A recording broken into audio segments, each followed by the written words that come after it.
Joey, the objective of every entrepreneur should be to build your business in a way that you can sell it. I agree with that. It's got to be the end game. By the way, if you don't build it that way, it's not a business. No, it's a hobby. Exactly. I feel like, and here's the thing, is that the end game should be, as we're following the cash flow quadrant, is that we're moving out of S quadrant to B quadrant model, which means that we have systems and processes that other people are doing, so we're not have to work in it. I totally agree with that. And I think today's episode, as we interview a guest who's going to share with us a way to maybe even make our business even more passive, Joey.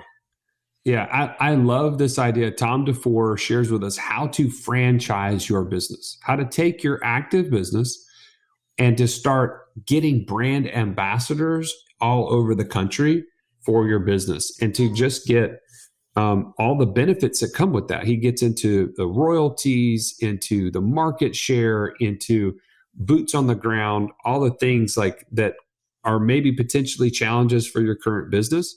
But the big thing, we didn't even get into this, Russ. I don't know if you caught this, but when we talk about the hierarchy of wealth on multiple podcasts, we've shared this.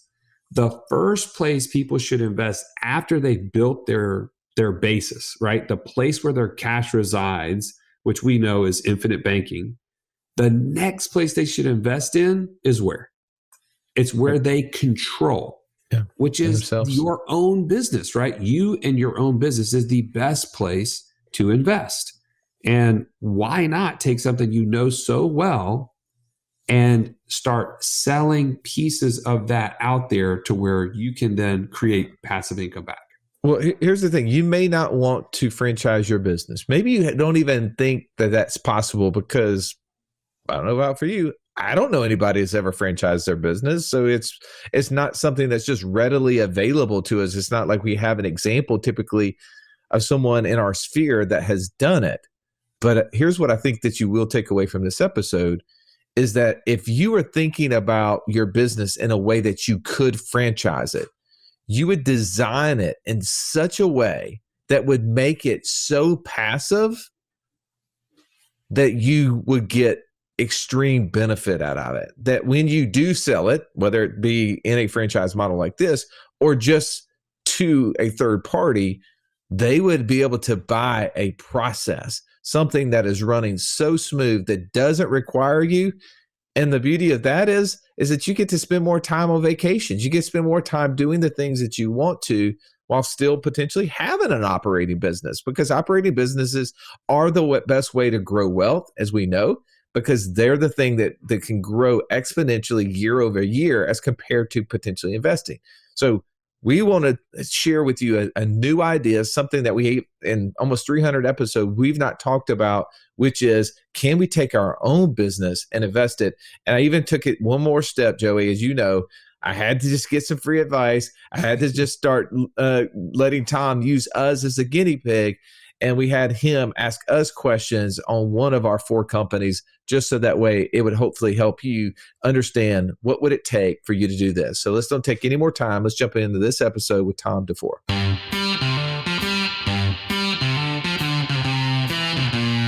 Welcome to the Wealth Without Wall Street podcast, your guide to understanding how to get out of the Wall Street rat race and start your own mailbox money lifestyle. Now, don't let these handsome Southern draws fool you.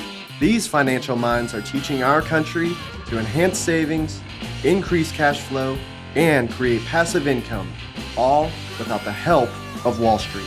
Are you ready to break through? Now here are your hosts, Russ Morgan and Joey Murray. Welcome into the show. Today's guest, Mr. Tom DuFore with Big Sky Franchise Team. He's going to teach you how to make your business more passive. Can't wait to have him on here. Tom, thanks for being here. Thank you. Really grateful to be here today. Tom, that we say this all the time. There's 93% of the population work for entrepreneurs and 7% of the people are actually entrepreneurs. You were in high school sitting in class thinking through what you wanted to be. And I think it's because you had a great example by having a parent who had started a business, but talk to us a little bit about why you wanted to become an entrepreneur at that moment. Yeah, that's a great way to start here. Thank you for that. And my dad had started a business. He was in car sales. He had been in car sales, used car sales, and he eventually started literally kind of that caricature dirt gravel car lot, kind of a place. Buy here, pay here. That was the kind of place he opened up. He was honest man, very honest man, worked very hard, and just eventually decided he's going to start his own little thing. And that's what he was. He was served this local community, this tiny little town, and served the folks there. And I thought, boy, here's a guy, he just kind of decided to go and do it. And I remember it was some, American history class or something, thinking about entrepreneurship. He was doing that, and then learning about just reflecting on the fact of the opportunity we have here in America and the United States to just literally, if we get an idea, we could start a business today, tomorrow, immediately. And I thought, boy, then I feel like I have a duty, an obligation to try it, at least doing something. So what was the steps then? So fast forward us from high school to now you're a Big Sky franchise team. You started this business. What were the steps, the critical, let's say, big rock steps that got you there? Yeah. So for me, when I went to college, I was a business management major, and I was always a great student. And I knew that I had this vision. I wanted to be in management consulting. And while I was in college, I realized that I wanted to own a consulting business at some point. I had a couple of faculty members or instructors. They may have been adjunct at the time, but they were running kind of a little side or a consulting company, and they were helping kind of teach on the side. I thought, wow, these guys were really cool. I like what they were doing. And so I decided I want to get into management consulting. I didn't even know I had no idea what that actually meant. I had no clue. And so my first job out of college just happened to be at a management consulting company that specialized in helping companies franchise. That just happened to be where I ended up.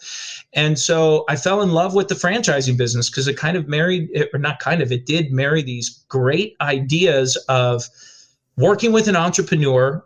So I was talking to guys and gals. It just reminded me of my dad, so that was always fun with that entrepreneurial energy and enthusiasm.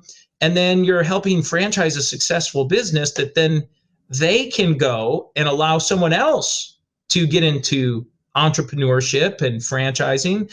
And I always describe franchising as kind of it's a confidence elixir for a budding entrepreneur, for that entrepreneur who's maybe not really ready to ever do it on their own.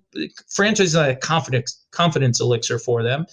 And just fell in love with the whole business, how it works, and helping people. When it works well, it's just this win-win in so many areas and avenues. And so that's where the entry point got started. And then the next big hurdle was I had an opportunity in consulting. They always say, if you're not getting job offers from your clients, you're probably not a very good consultant. And so I would get consulting, or I'd get job offers every once in a while from clients, and had one that came through, and it was a great opportunity.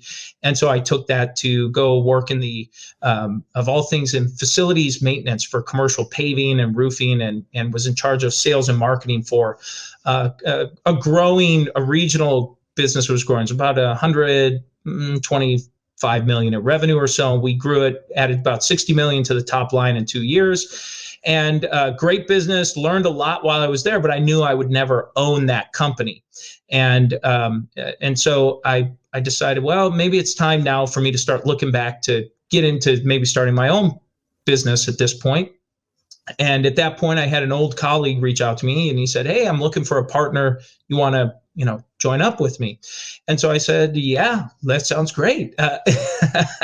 So that was the next big hurdle. Had a partner. We were partners for a few years. And a few years in, it just amicable separation, just had kind of difference in vision and values. And that led to the starting of Big Sky. So that's where we are. So maybe, I don't know if that's the long version or the short version. We'll let your listeners decide, but that's how we got here. Well, I want to pull out of that some nuggets. One, you gave us a first on the podcast. We've done almost 300 episodes, and Confidence Elixir, that is definitely a new one to the Wealth Without Wall Street tribe. So New for sure. That's new for sure. I will figure out a way to add that into my repertoire on our next podcast for sure. I love that.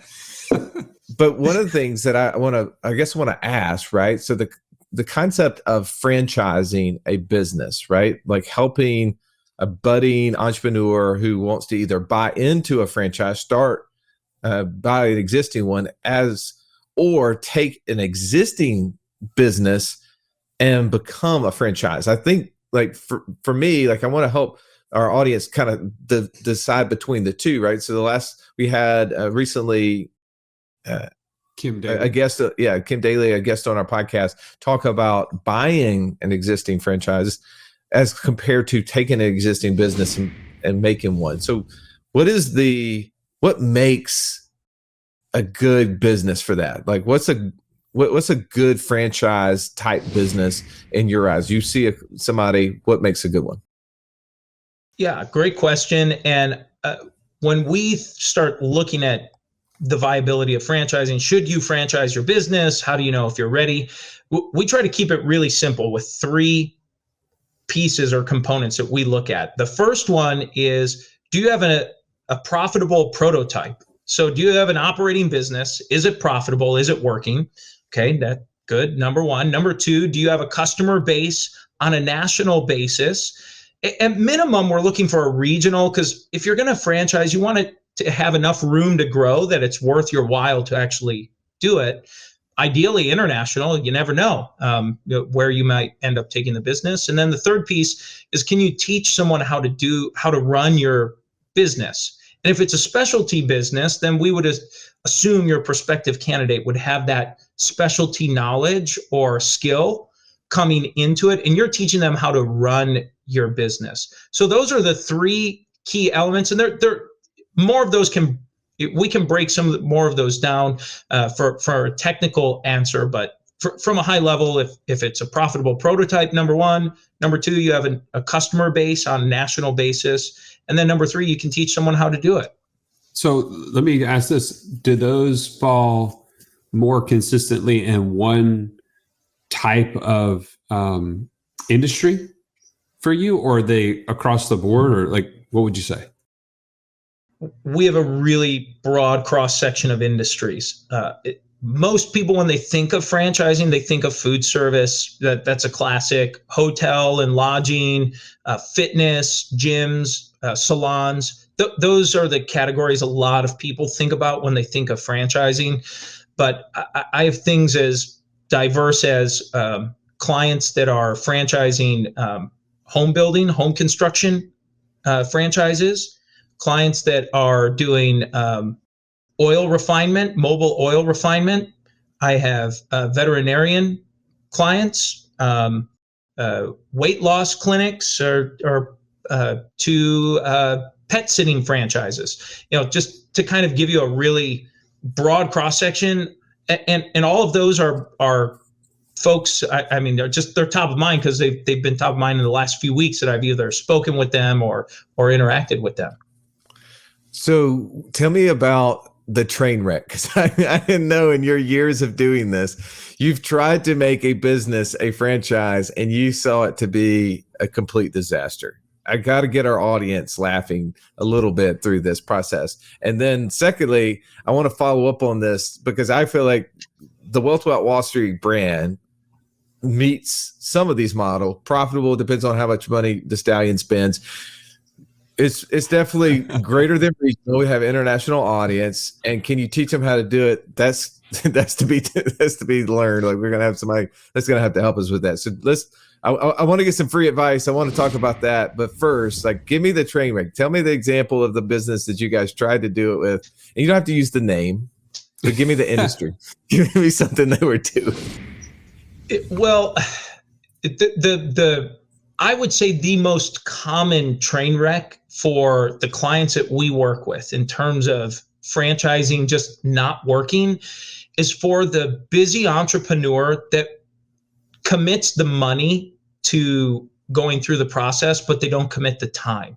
That is truly the biggest train wreck that I see. And the train wreck happens most when the owner commits just enough time that as their advisor, we think that they're going to be able to kind of get the project finished.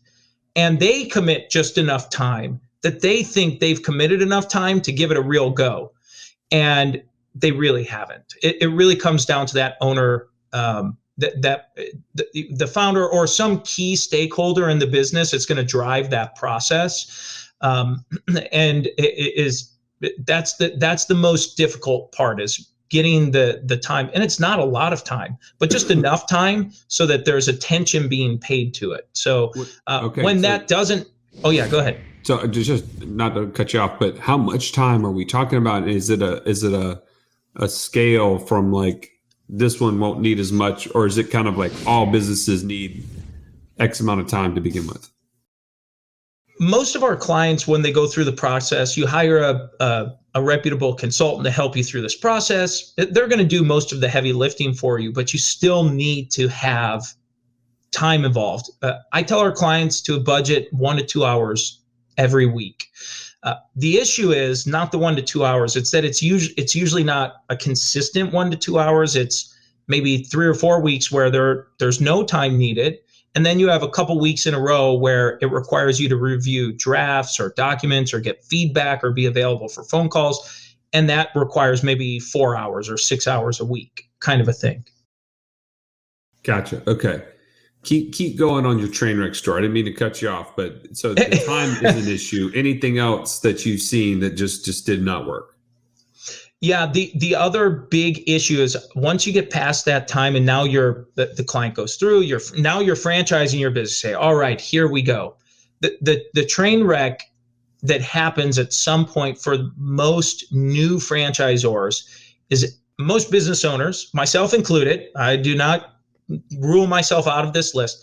We love our business. We are in love with our business. And we expect, because we're in love with our business, for that prospective buyer on the other side of the phone or Zoom or table from you to also be in love with your business. Now, they may like your business. They may be interested in your business, but they're not in love with your business. And so the train wreck occurs when that when that new franchisor just thinks, oh, all I have to do is franchise my business, and this thing turns into a money tree. And it just keeps producing, because who wouldn't want to buy this business? I mean, I love this thing. Doesn't everybody else? And so it's a common.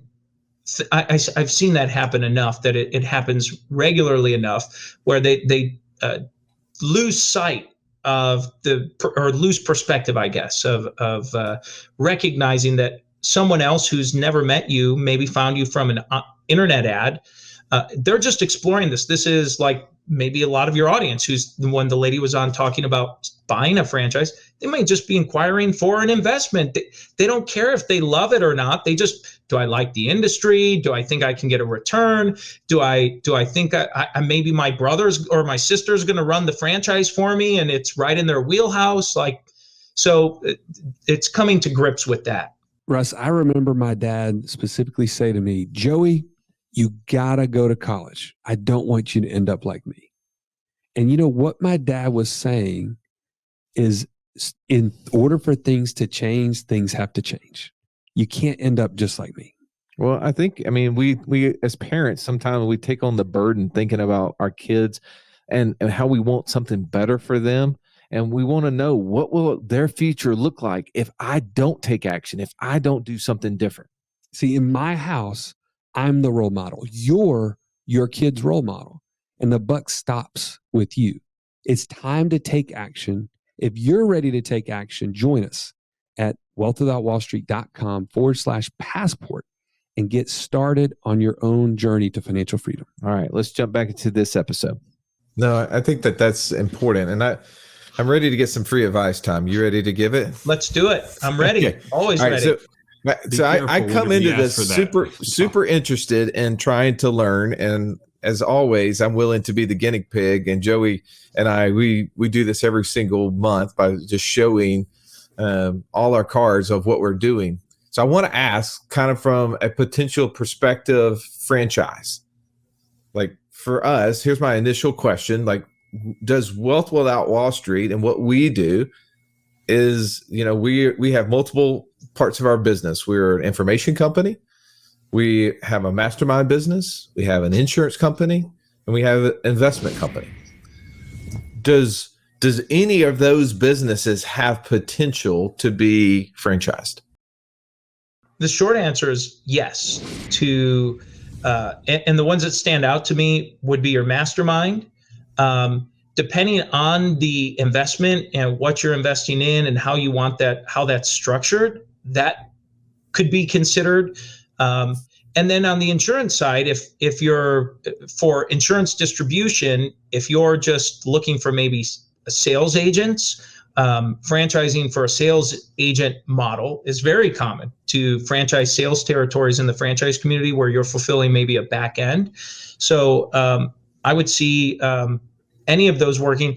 On the information side, it depends on what you're looking to do there. I would say that's probably toward the bottom of the list in terms of how you want to produce that. But the others, definitely viable.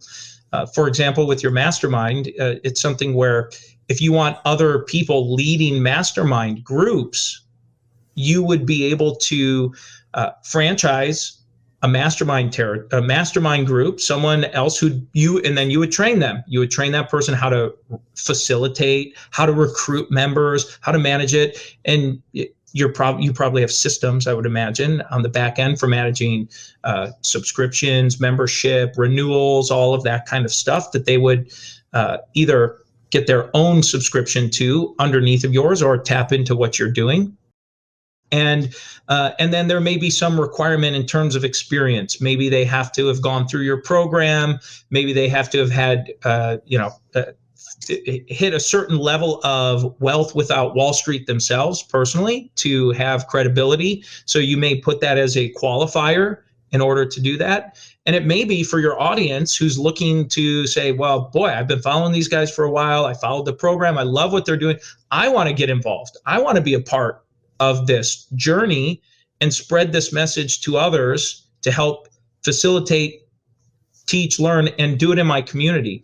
And this would be something for you to do where you maybe want some local penetration, where they could have some local groups that are actually meeting in maybe a local WeWork or Regis type office. You rent a space once a month and they get together, and then they're doing coaching. And so you set it up similar to some of these other mastermind groups, like these CEO mastermind groups and CEO forums and different things that get together. You'd structure, just as I'm thinking off the top of my head here for you. Well, I know Joey has a question, but one of the things that you didn't add in your list probably would be a qualifier is what is their confidence elixir level.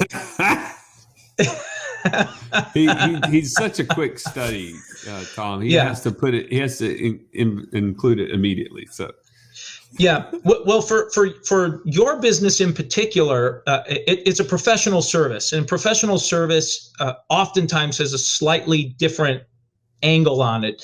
A lot of times, you'll be working with someone that's mid-career.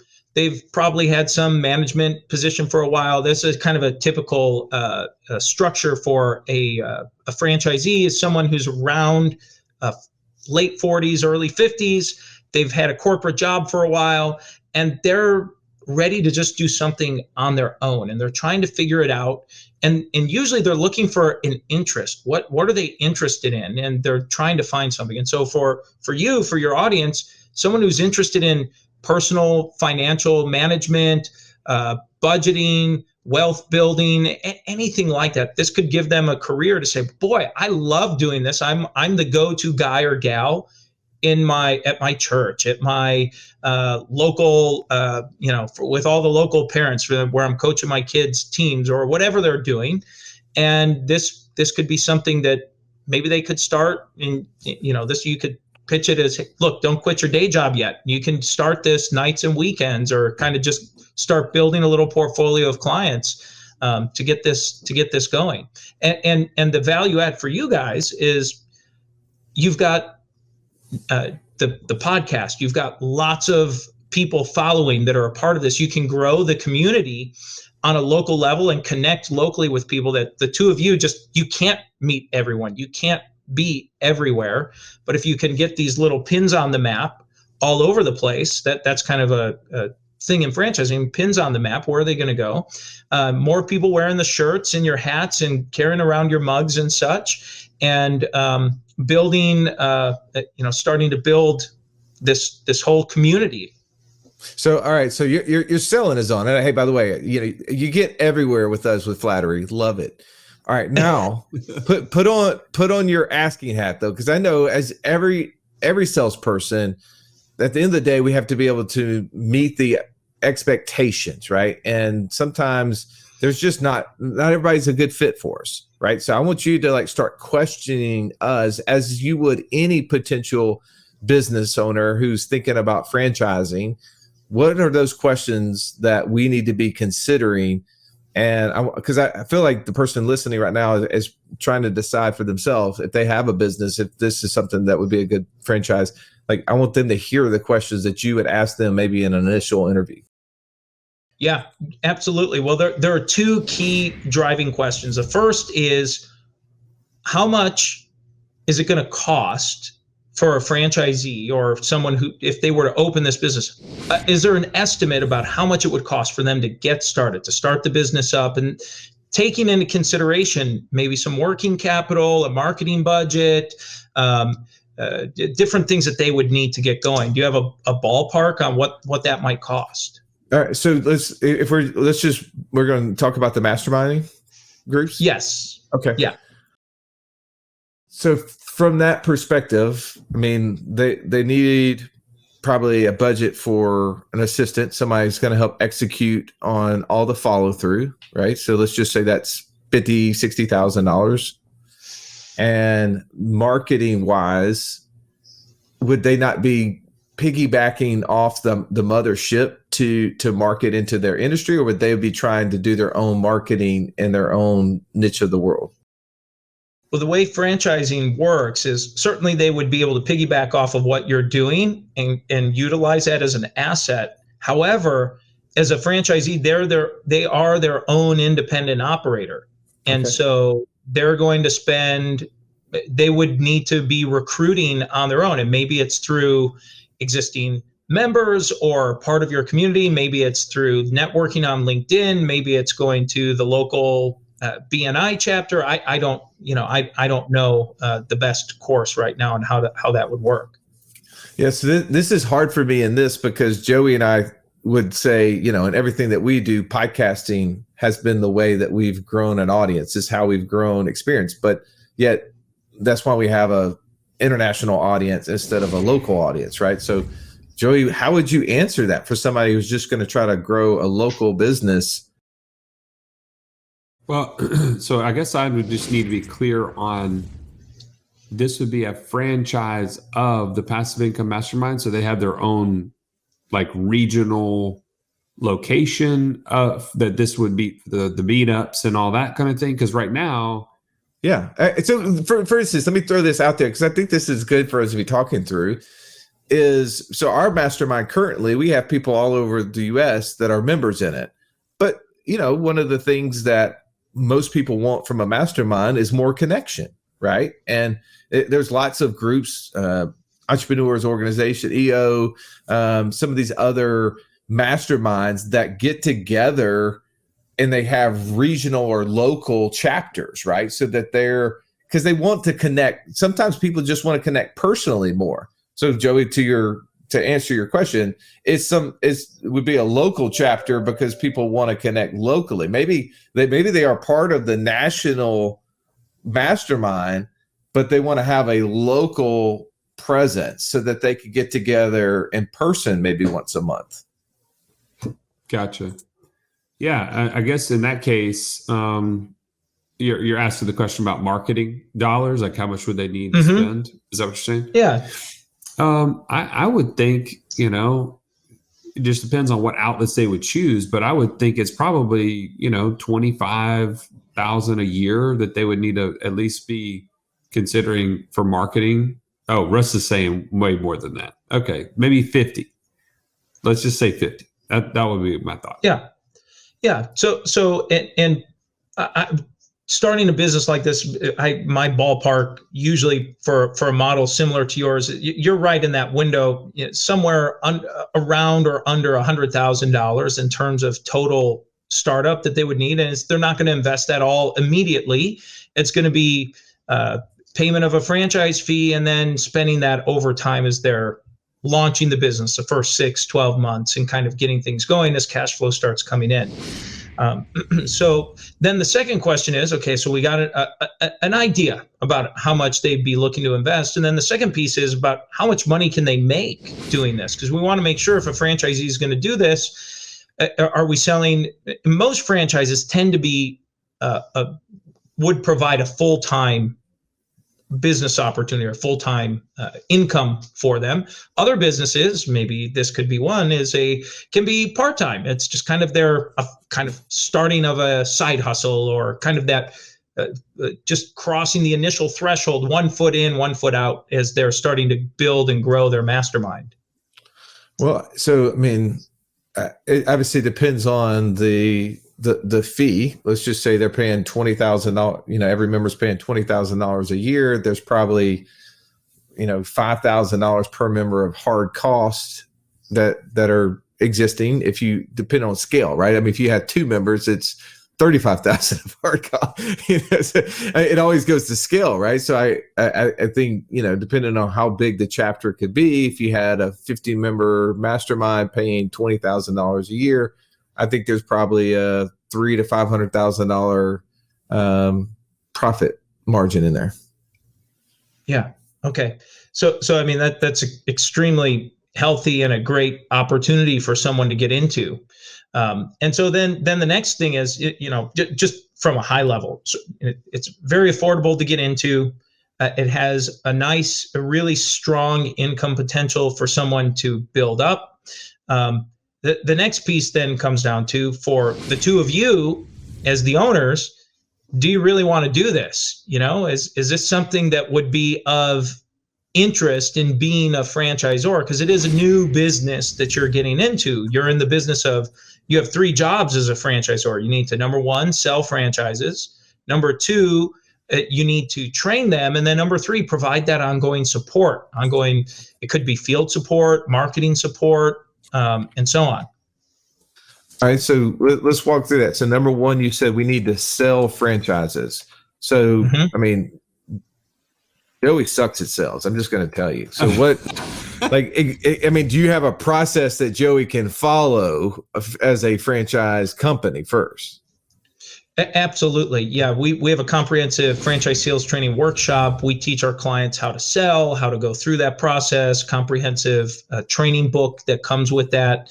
And franchise sales, while we may call it sales, it's really just establishing a relationship, because this is not something that happens overnight. Most franchise sales, it's a 3 to 6 month process by the time from start to finish. Yeah. And by the way, is that not where a franchise consultant would come into play as a way to offload a lot of the heavy lifting as it relates to the sales side of this? It is. A franchise consultant would come in and help support that. Be mindful that franchise consultants and franchise brokers that are helping in that sales process, for new franchisors, they're less inclined to want to push a new franchise brand just because it's new. They're a commission-only, essentially a commission-only broker, similar to a real estate agent. If you don't buy a house, that real estate agent doesn't get paid. If that person doesn't buy a franchise, that franchise broker doesn't get paid. So they're thinking about, okay, well, I need to present some brands that I think are sellable, that the people I'm going to turn them over to are going to take care of this prospect and nurture them and so on. So new brands have a harder time breaking in with the franchise consultant community, just for the sake that they're new. It's unknown yet what's going to happen. I would think for you all, your best course of action would be just the communities you've already established.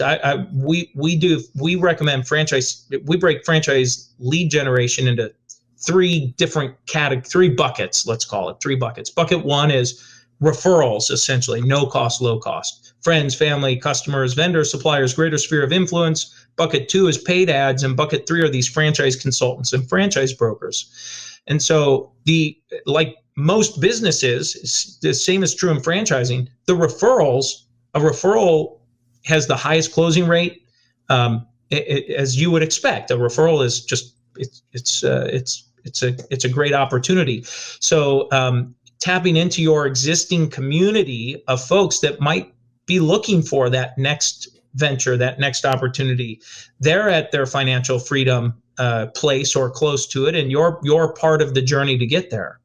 All right. So the last question I have for you, I know we're going long and I can't take all the free advice. So if you're interested in trying to learn more about this, you're going to have to reach out to Tom. I can't do all the heavy lifting for you. Okay, guys. But the last question I have is, what's in it for me, right? Like, I want to know what's in it for me as a franchisor. Like, if I go through all this, I make this model, start selling the franchise. I build this whole process out with you. What could I expect to receive as a franchisor? Yeah. So there are 3 primary drivers for a franchisor why you would want to do it. Number 1 is other people's money. You're using other people's money to grow and open territories, branches, locations, whatever that might be. Number 2 is management. You don't have to manage it. Your franchisee becomes that operator. And whether they're an owner operator or not, they're still responsible for making sure there's a GM or someone running the business. And then number 3, I call it multiply. Our tagline's multiply your success. And franchising allows you to grow more rapidly versus opening 1 or 2 on your own here or there. It just provides you that opportunity for multiplication. And let's talk about the money, right? Yep. Show me the money. Yeah. So the 2 primary revenue sources for you as a franchise will be your upfront franchise fee, which I describe as your operating cash flow. And most businesses that would be structured like this Mastermind group, franchise fees today are going to be around $50,000 upfront to buy into your franchise. And so that upfront franchise fee goes to cover your operating expenses, marketing expenses, sales expenses to get the franchise sold, and then get the franchisee trained and operating for that first 6 to 12 months. Think of that like your cash flow. Then the real wealth builder and wealth generator is through the royalty, which is a percentage of sales. So for retail type businesses, typically think of it, high volume, lower margin businesses tend to have a royalty which ranges between about 4 to 7% of top line. Okay, and that's every week or every month, depending on how that's structured, that they're paying that in. Service businesses, where it may be lower volume but higher margin, we typically see that range between 7%, as high up to 25%, but generally somewhere between 7 and about 12% of top line sales. And most service businesses are professional services that would be collected monthly on how that comes in. And so the royalties on a one-off franchise, it's not that great, but it's nice, extra cash coming in. You really start to see it after you get to 2, 3, 4, 5. You really start to see that add up. And you don't need a lot of staff to run a franchise company early on. You can grow organically. For most brands, most clients we work with, they can grow organically with their current staff that they have until they're ready to hire someone, and then the franchise company will cash flow that.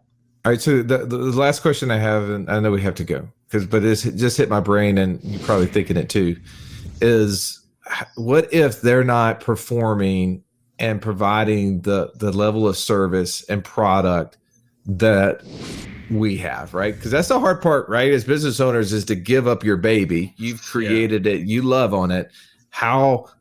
What happens when the person is not delivering?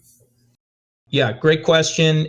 That's part of the reason why the franchise agreement is written the way it is, and the franchise manual helps document processes and brand standards. But ultimately, if they're underperforming, if they're damaging it. An underperformer is one thing where maybe they're just not hitting the revenue you would like for them to be doing. They're just not doing that.